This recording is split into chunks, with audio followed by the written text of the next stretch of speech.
ఈ రోజే సబ్స్క్రైబ్ చేయండి మీ ఫేవరెట్ షోస్ చూడండి. నిన్న జెండే గారి మీద అటాక్ చేయించినట్టు ఈ రోజు కూడా గుళ్ళు ఏదో ప్లాన్ చేస్తున్నట్టున్నాడు సార్. వాడి ప్లాన్ వాడుకుంటే మన ప్లాన్ మనకుంటుంది బాబాయ్. శివారెడ్డి ఏం చేస్తాడో తెలియకుండా మీరేం ప్లాన్ చేస్తారు సార్? పెళ్ళి.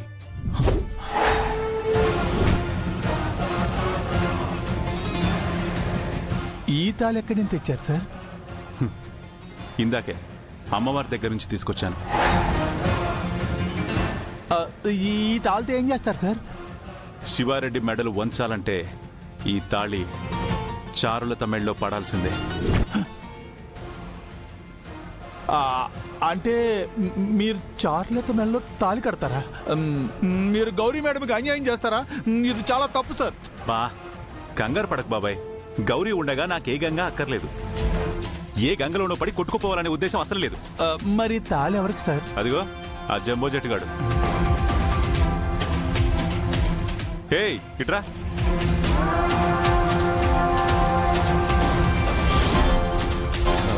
చెప్పండి శంకర్ గారు, ఎందుకు రమ్మన్నారు? చారులతతో నీ పెళ్లి చేయడానికి. ఎప్పుడు సార్? ఎక్కడా? ఇక్కడే ఇప్పుడే. ఇదిగో తాళి, అదిగో చారు.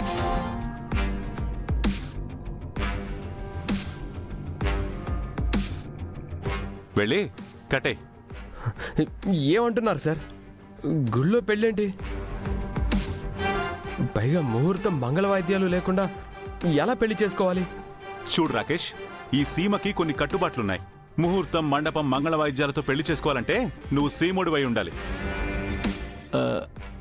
నువ్వు బయట నుంచి వచ్చినడివి కాబట్టి చార్లత నీకిచ్చి పెళ్లి చేయడానికి ఆ శివారెడ్డి ఎట్టి పరిస్థితుల్లోనూ ఒప్పుకోడు. కాబట్టి ఈ తాళి పట్టుకెళ్ళి దొంగతనంగా మెళ్ళో కట్టేసి. అలా చేస్తే శివారెడ్డి నన్ను చంపేస్తాడు కదా సార్? చంపడు. ఒక్కసారి నువ్వు చార్లత మెళ్ళో తాళి కట్టావు అంటే శివారెడ్డికి అల్లుడువైపోతావు. ఈ సీమలో శత్రువుల తలలు తెంచుతారే తప్ప సొంత కూతురి తాళి తెంచరు. నేను సీమవాణ్ణి కాదని, ఆ శివారెడ్డి పరువు పోతుందని చారులతో సహా నన్ను చంపేస్తే? వీడు పైకి ఎదవలా కనిపిస్తాడు కానీ ఎదవకు బుర్రలో గుజ్జుంది. బా నేనున్నాను కదా రాకేష్. చూడు, మొన్న జెండే సార్ని ఎలా కాపాడానో రేపేదైనా ప్రాబ్లం వస్తే నిన్ను చార్లతని నేను అలాగే కాపాడతాను. ఓకేనా? ఏమో సార్, నాకు భయంగానే ఉంది. ఏమయ్య రాకేష్, శంకర్ సార్ అంతలా భరోసా ఇస్తుంటే ఇంకా నాకు భయంగా ఉందని భయపడతావేంటి? వెళ్ళి తాలికట్టే. ఏంటి, పెళ్లి చేసుకున్న తర్వాత ఇక్కడే సీమ బిడ్డలాగా కత్తి పట్టుకుని తిరుగుదాం అనుకుంటున్నావా ఏంటి? మనం ఇక్కడ ఎక్కువ కాలం ఉండం రాకేష్.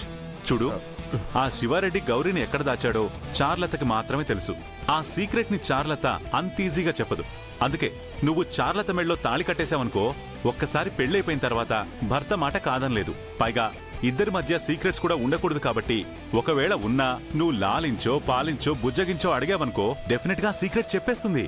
ఆ తర్వాత గౌరీని తీసుకుని మనం ఇక్కడి నుంచి దుకాణం ఎత్తేద్దాం.